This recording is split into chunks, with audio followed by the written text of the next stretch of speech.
दरअसल गलती और किसी की नहीं, गलती हमारी खुद की है कि हम ही ये सोच लेते हैं कि चलो भैया आज कुछ अलग हो जाएगा। वैसे आज के मैच में तो मन के अंदर एक मतलब कहते हैं ना डिलेमा, वही मचा हुआ था, क्योंकि समझ में ये नहीं आ रहा था कि भाई करना क्या है। एक तरफ थला थे, दूसरी तरफ विराट कोहली थे। ऑब्वियस सी बात है, समझ में नहीं आ रहा था कि भाई साथ किसका देना है। दिल जो था वो माही के साथ था और दिमाग जो था वो चीकू के साथ था। पर वो कहते हैं ना कि जो होना है सो होना है। 2008 के बाद से आरसीबी चेन्नई के चेपॉक में एक भी मैच नहीं जीती है।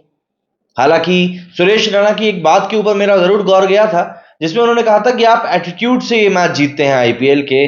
स्किल्स तो आपके पास होनी ही चाहिए, बट एटीट्यूड भी आपके पास होना चाहिए। मैच जब शुरू हुआ था तब आरसीबी बिल्कुल अपने उसी एटीट्यूड में दिखाई दे रही थी। वही थंबनेल पे जो हमारी तस्वीर लगी हुई है, बिल्कुल लग रहा था कि भाई आज के मैच में तो ये लोग कुछ अलग करने वाले हैं। मतलब कोई पिछले सीजन का बैगेज नहीं है, एक नए तरीके से सीरीज को शुरू कर रहे हैं। सब चीजें अच्छी लग रही थी। लेकिन फिर उसके बाद में मुस्तफिजुर का ओवर आता है और जो विकेटों का गुच्छा है ना, वो निकल कर सामने आता है। और फिर उसके बाद तो ऐसा लगता है कि तू चल मैं आया वाली गाड़ी चालू हो गई। वो तो शुक्र मनाइए आप दिनेश कार्तिक और कौन था, रावत साहब का, कि उन लोगों ने एक बढ़िया पार्टनरशिप करी। इंडिविजुअल पारी नहीं कहूंगा उसको मैं, क्योंकि उस पॉइंट पर लिटरली एक पार्टनरशिप की जरूरत थी। 80 से भी ज्यादा रनों की पार्टनरशिप करी और उसी पार्टनरशिप के कारण कहीं ना कहीं आरसीबी मैच में आई थी। अगर उस समय पर वो पार्टनरशिप नहीं हुई होती ना, तो आरसीबी के लिए ये जो सिचुएशन थी ना, ये बद से बदतर हो सकती थी। अब कई लोग हैं जो इस चीज को शायद समझ नहीं पाएंगे, बट हाँ सिचुएशन ऐसी ही थी। ये आरसीबी ने जो 173 का टारगेट सेट 174 का जो टारगेट सेट किया था ना, ये उसी एक पार्टनरशिप के कारण हुआ था। लेकिन उसके बाद में टॉस हारने के बावजूद भी चेन्नई ने, मतलब जो कहते हैं ना कि आपको आपकी स्किल्स के ऊपर कॉन्फिडेंस होना चाहिए, सामने वाला कितना ही ताकतवर है इससे फर्क नहीं पड़ना चाहिए। और इसका एक क्लियर कट एग्जांपल यहां पर चेन्नई ने आज हमको दिया है। ऋतुराज गायकवाड़ स्टार्टिंग में थोड़े से स्ट्रगल जरूर करते हुए दिखाई दिए। वो उतनी तेज गति से रन नहीं बना पा रहे थे शुरुआत में शायद से। मतलब सीएसके की इनिंग की अगर हम बात करें, ऋतुराज गायकवाड़ ने 15 बॉलों में 15 रन बनाए। हालांकि रचिन रविंद्र ने एक बढ़िया शुरुआत करी, 15 बॉलों पर 37 रन ठोके।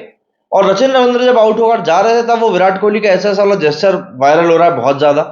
देखिए अगर तो लिटरली विराट कोहली ने वाकई में वो जेस्चर किया तो देखिए वो सही नहीं था, लेकिन फिर वो विराट कोहली है।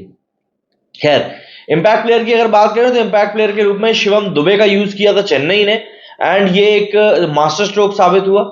वहीं यश दयाल का जो एक इंपैक्ट प्लेयर के तौर पर यूज किया गया, वो कहीं ना कहीं उतना ज्यादा फ्रूटफुल साबित हुआ नहीं। हालांकि एक विकेट जरूर निकाला यश दयाल ने, बट स्टिल मुझको नहीं लगता कि वो उतना ज्यादा कोई मतलब खास कंट्रीब्यूशन दे पाए।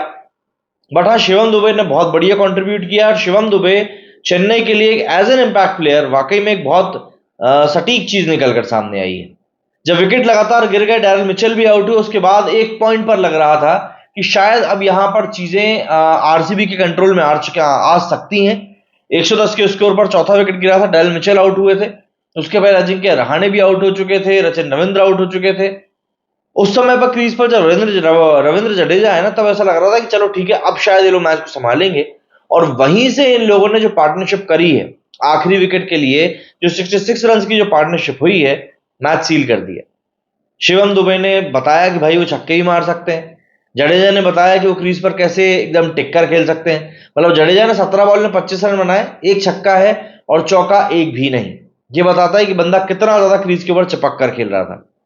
अब बात करते हैं भाई धोनी की। विराट कोहली के साथ वही जो पिक्चर है गले में हाथ डाली हुई, वो काफी वायरल हो रही है। देखो ऐसे ही मोमेंट्स आपको पूरे आईपीएल में देखने के लिए मिलने वाले हैं। ऐसे ही मोमेंट्स आपको इस बार पूरे आईपीएल में दिल को छुएंगे, क्योंकि मानो या ना मानो ये वाला आईपीएल तो भाई थला का आखिरी होने वाला है।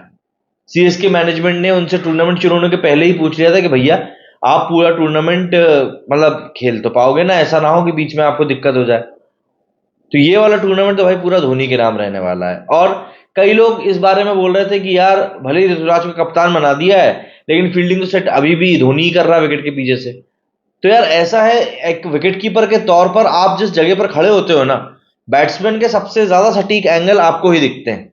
तो ऐसे में कीपर चाहे धोनी हो, चाहे संजू सैमसन हो, चाहे के एस भरत हो, कोई भी हो, आपको वो लोग फील्डिंग सेट करते हुए दिखेंगे ही दिखेंगे। तो ऐसे में ये सोचना कि अरे यार देखो वो तो अभी भी ऐसा कर रहा है ऐसा कर रहा है, ऐसा कुछ भी नहीं है। महेंद्र सिंह धोनी ऋतुराज गायकवाड़ को पूरी मेंटरशिप देने वाले हैं बीच ग्राउंड में खड़े होकर, तो हमें उस चीज को बिल्कुल अप्रिशिएट करना चाहिए, उस चीज को हम लोग को ओवर एग्जैजरेट नहीं करना चाहिए। लेकिन हाँ, इस सीजन में मतलब थाला की बैटिंग कब देखने के लिए मिलेगी थोड़ा इंतजार करना पड़ेगा। लग रहा था कि आज देखने के लिए मिल जाएगी, बट ठीक है, नहीं मिली, समझ में आता है, कोई बात नहीं। ऋतुराज गायकवाड़ को लेकिन बहुत सारी चीजें इस बार सीखने के लिए मिलने वाली धोनी से। तो आज का मैच तो काफी शानदार रहा है। अब आप लोग कमेंट करके बताइएगा कि आपके लिए ये मैच कैसा रहा, क्या आपको आपके अकॉर्डिंग रिजल्ट मिला, क्योंकि धोनी ने पूरी ताकत लगा दी थी आज ऋतुराज को सिखाने में। मतलब इतने क्लिप्स निकल कर सामने आना इसके। अब आप मुझे बताइए आपको क्या कुछ कहना है। मेरे स्टूडियो फिलहाल इतना ही। जय हिंद, जय भारत।